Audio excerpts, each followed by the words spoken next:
Hey everybody, I hope all is going well. Today I have a video for you guys about the Kuiper belt and then some of the objects that we can find within the Kuiper belt.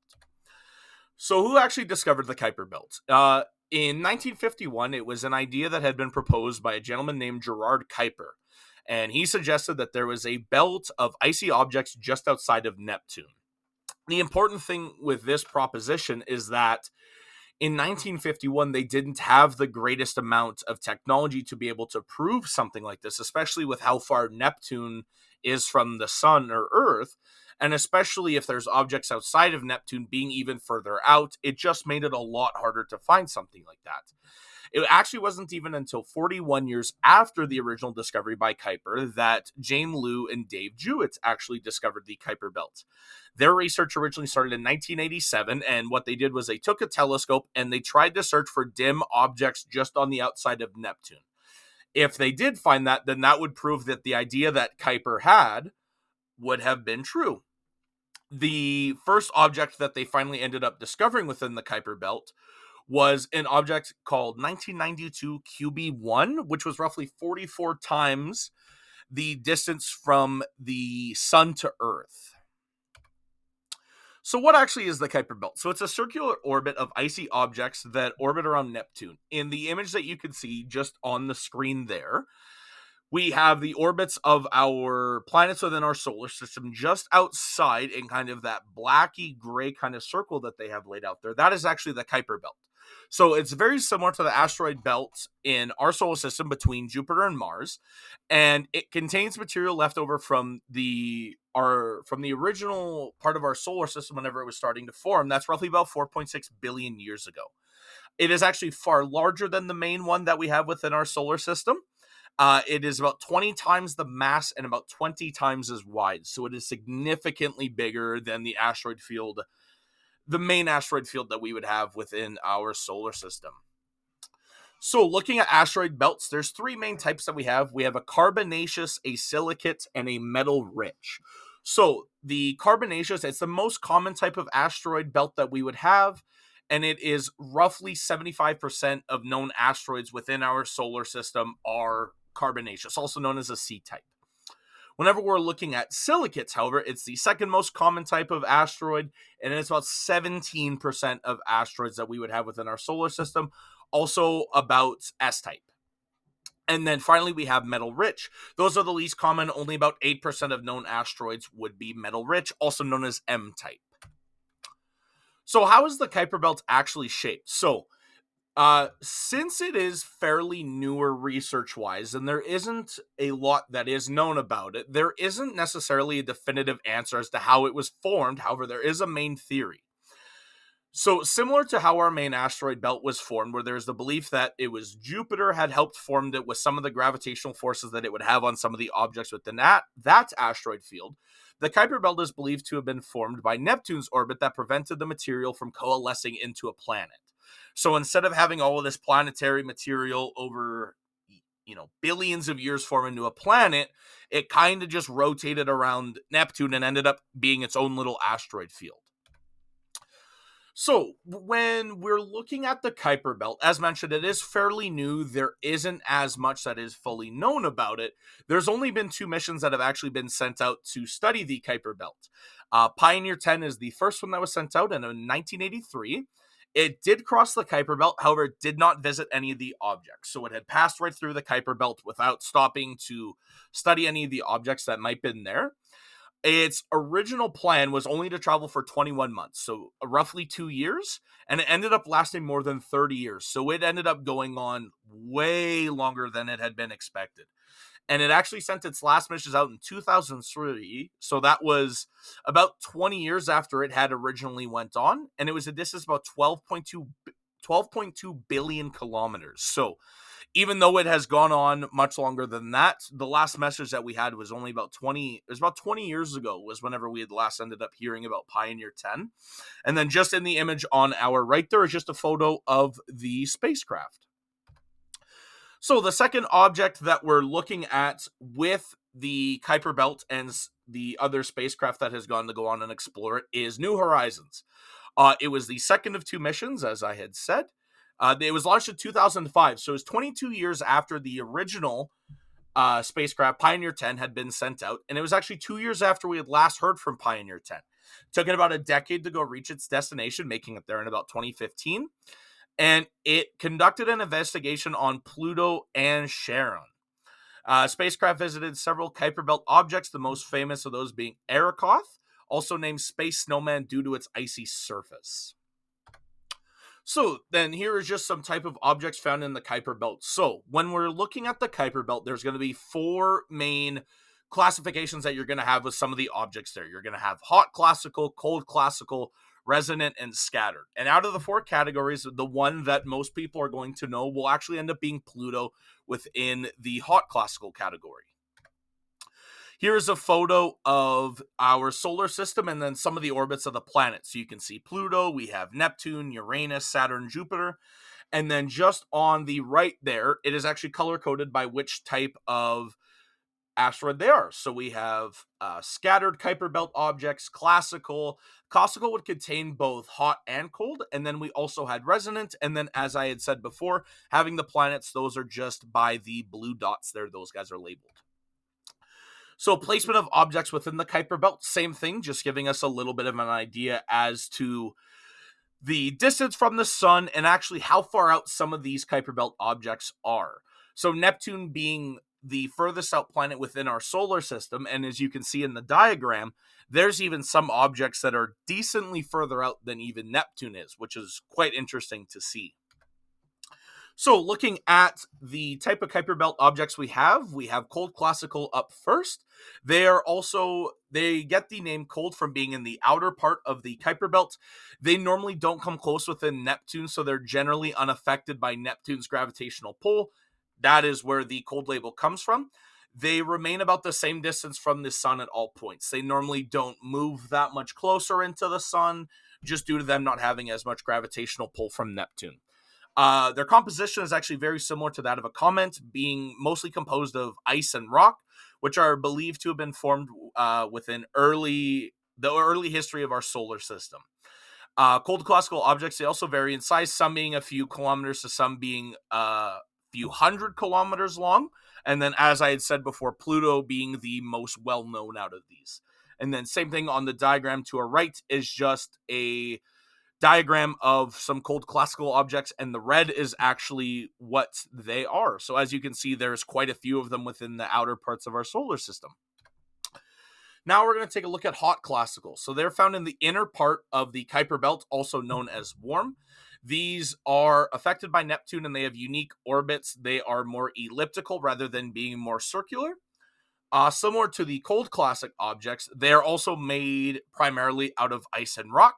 They're also believed to have been created in the early parts of the solar system. However, some might believe that they're formed through migrations of other regions within the solar system, especially with them being further out within our solar system or on the outer parts.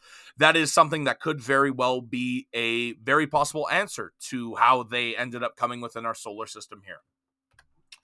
Then we have resonant. So they're interesting because they provide us information about the dynamics of how the outer part of our solar system. They provide us information on how the outer part of our solar system actually works. They have a precise ratio for their orbit compared to that of Neptune. So typically they are 1 to 2, 2 to 3. Pluto being the best example of a 2 to 3 resonance. So what that would mean is by the time that Neptune would make it one time around the sun there, whatever object that is would make it 2 times around Neptune, for example. So with Pluto having that 2 to 3 resonance, by the time that Neptune would make it 2 times around the sun, Pluto would make it 3 times around Neptune. They have been captured in their orbit due to gravitational interactions with Neptune. Neptune slowly altering the orbit of them just due to the gravitational forces until eventually they settle right into their orbit there. And as mentioned before, they allow us to understand how the Kuiper Belt was shaped and how Neptune's gravitational field actually affects these Kuiper Belt objects. Then we have scattered. So they're found in the outer part of the Kuiper Belt and are possibly the most interesting subcategory. And the diagram that we have just to our right here, they are actually the little kind of whitish blue kind of dots that we get within our diagram there. So As we can see, having Pluto be our pink orbit, Neptune is our blue orbit, they are still decently further out than even those two planets are. So they're believed to have been formed in the inner parts of our solar system, but due to gravitational interactions with some of the inner planets, they've been scattered far into orbit. Uh, their composition is a lot wider in a range compared to some of the other Kuiper Belt objects. They're mostly still being made of ice and rock, however, some have gone significant thermal forces just due to them having an orbit that would put them a lot closer to the sun than a lot of the Kuiper Belt objects. And they also allow astronomers to better understand the forces planet play in the orbits of these objects. Them being so far out, it is quite interesting to see if a planet would have a gravitational interaction on them now, or if they would, how would they actually end up affecting these objects and their orbit. So, looking at trans-Neptunian objects. So, they're intriguing in that they're very hard to research about. They're a very important piece in the puzzle, however, of understanding the outer part of our solar system. One of the reasons that they are so hard to actually research about is just due to how far out they are within our solar system. However, as more advancements get made within technology as well as telescopes, they're being they're becoming easier to observe and they're becoming easier to research about. As mentioned earlier, they have tremendous orbits around the sun, with some even being a few hundred astronomical units, and one astronomical unit is about 150 kilometers. So these objects have massive orbits around the sun, and they are so far out that will be the reason because of that. But it will be interesting to see what we can learn about them in the future, seeing as once the technology becomes better and better, it becomes easier and easier to be able to do research on them. And then just at the bottom there, we have Sedna 2012 VP 113 and Almia as some famous examples of trans-Neptunian objects, also known as TNOs. So here is actually a photo of VP 113, which was one of the objects that we had just mentioned. And same thing, in the photo there, it shows us just the orbit of some of the planets. Then it shows VP 113. And if Neptune and Pluto are as far out as they are, being on the outer part of our solar system, VP 113 is completely different than them. It truly is incredible to look at how large of an orbit something would have like that compared to some of the planets that we have within our own solar system, even. So, whenever we're looking at trans-Neptunian objects and the Kuiper Belt and things like that, we're also going to look at some dwarf planets. So, dwarf planets, they are defined as something that orbits the sun. However, it is not a moon, so that means that it would orbit the sun, but it does not orbit a planet. It has enough mass to be around, and it has not cleared its orbit of debris. So, within its orbit, it would still have some level of debris. So again, here's a photo of just some of those trans-Neptunian objects in an orbit. Same with showing us kind of where our solar system is there with some of our planets just within the diagram there. So one of the first dwarf planets we're going to look at, as mentioned earlier, probably being the most popular out of them, will be Pluto. So it's the 9th largest object to directly orbit the sun. It is the largest trans-Neptunian object by volume. It is composed mainly of ice and rock, so as mentioned earlier, very similar to a comet. It is roughly 6 of the mass of the Earth's moon, so even while it is a very large object in size, it is not very mass heavy. So due to Pluto's orbit, there are times within its orbit that is closer to the sun than Neptune, so just having a bit more elliptical of an orbit than Neptune would.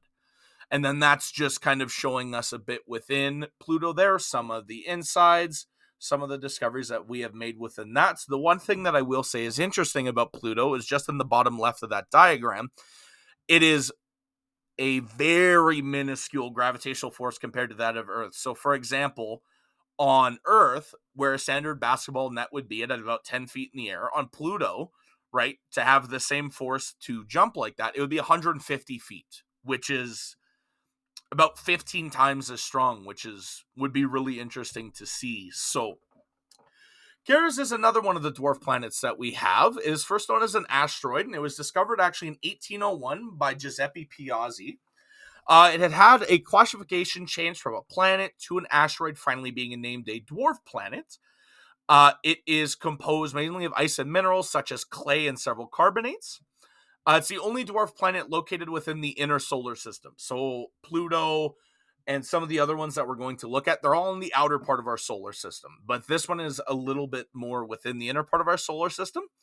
And it has a diameter 15% as big as Earth. So Earth is actually about 5 times as big as Charis would be diameter-wise, or Charis being about roughly 5 times as small. And then just on the right is just some pictures of what Charis actually looks like. And same thing, just looking at some diagrams that we have here. For example, the one on the right looks at the force of gravity, as well looking at the length of day and the length of year. So as you can see, Charis has a much shorter day than Earth, but has a much longer year than Earth. That would just mean that it would spin on its own axis faster than Earth, but would take substantially more time to rotate around the moon, rotating around the sun, just due to it being much further out than Earth would be. Then we have Eris as well. It's the second largest dwarf planet in the solar system, as mentioned earlier, Pluto being the largest. It is classified as a scattered trans-Neptunian object. It's the largest object in our solar system not to be visited by a spacecraft. Eris's distance from the sun is 3 times larger than that of Neptune. So as mentioned earlier, Neptune being the furthest planet within our solar system from the sun, Eris is even 3 times larger than that. So that really helps us to provide, or it helps to provide us a insight into how far out truly some of these objects are. And whenever we don't have much information on them, gives us a little bit of an insight as to why. So it was originally labeled the solar system's 10th planet, but was later reclassified as a dwarf planet, just as we had mentioned above there. Then we also have Omea. It takes about 185 days to rotate around the sun, and it only takes about 4 hours to rotate around its own axis, making it one of the fastest spinning objects in our solar system. That is actually what contributes to its football-like shape, just as we have on the right there, almost like a football or an egg, kind of how it's shaped. Everything we know about Omea is from telescopes from all around the world. It is also believed to have been composed of rock with a coating of ice, and very little is actually known. Again, that would just be due to how far out the actual object is, and due to some of the technology that we have with telescopes just not being where we need them to be able to make a bunch of in-depth observations and things like that. So, whenever we're talking about the Kuiper belts and we're looking at big objects and they're far away, sometimes it's also interesting to look at how small some of the objects can be. So, this is actually the smallest Kuiper belt object, and just on the right is actually an artist's rendition of the object captured by the Hubble Space Telescope that NASA has. The object itself is only about 3,200 feet across, and it's roughly about 45 astronomical units away. So it's believed to be the remnants of a planetary formation, and then just due to how small the object is compared to a lot of these other objects within the Kuiper belt, it's believed to just be through billions of years of collisions with other debris. So believing to have been a big piece of debris, and then through billions of years of collisions with other pieces of debris, it has slowly shrunk down and only gotten smaller and smaller within size there. So, looking at the Kuiper Belt, one of the things that is interesting in it is, since it's so far out, there are a lot of hypotheticals with it. Planet X being, or Planet 9 as well, being one of the most popular hypotheticals within this.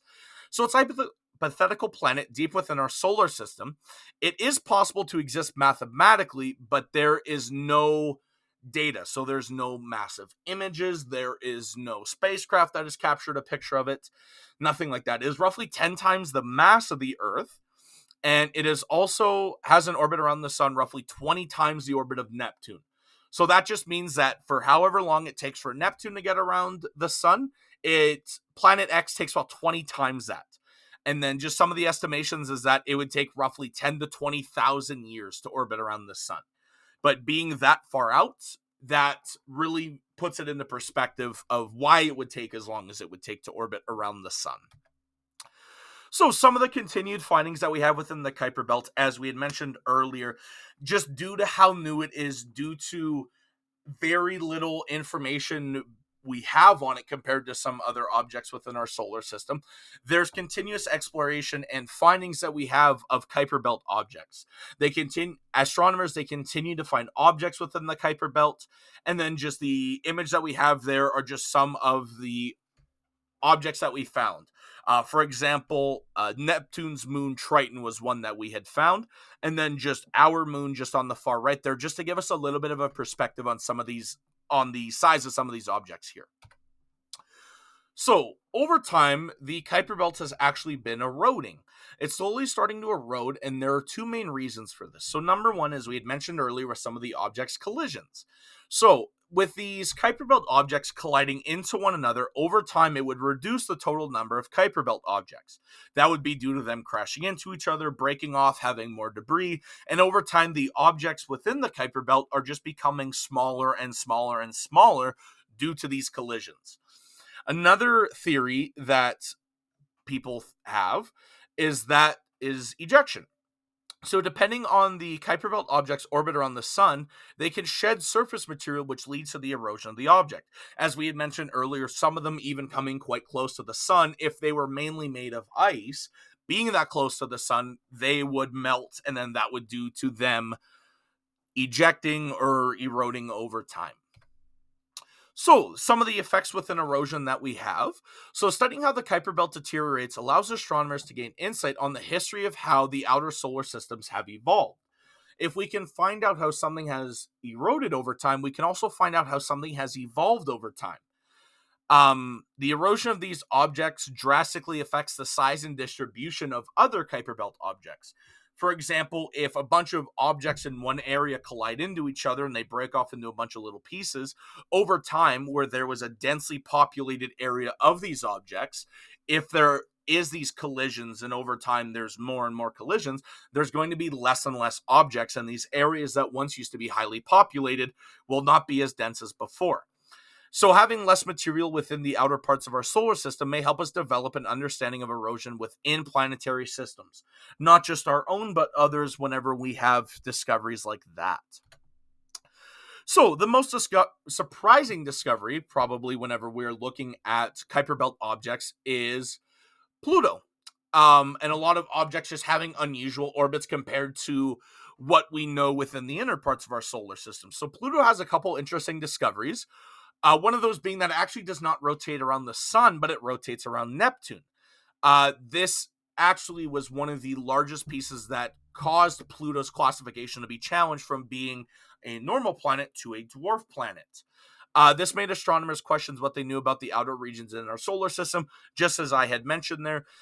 Once they found out that Pluto actually rotated around Neptune and not the sun, it made astronomers question a lot of the orbits that they had with other planets. Maybe this doesn't rotate around a specific object that we had thought before. So, and the importance of all of this here. So, as I mentioned before, the Kuiper Belt's a relatively new and undiscovered asteroid field, just due to only having two spacecraft go and study it and everything else being from Earth on a telescope. There isn't as much that we know. Learning more about the Kuiper Belt could allow us to know more about the outer region of our solar system. For example, if we can now understand more the actual material of what's in the Kuiper Belt, or maybe some of the orbits within some of the objects, it allows us to really understand the outer parts of our solar system. It also allows us to challenge what we know about our solar system. As I had mentioned even in the last slide, whenever astronomers found out that Pluto rotated around Neptune and not the Earth, or around the sun, it really made them question what they did and didn't know about the Kuiper Belt and even within our own solar system.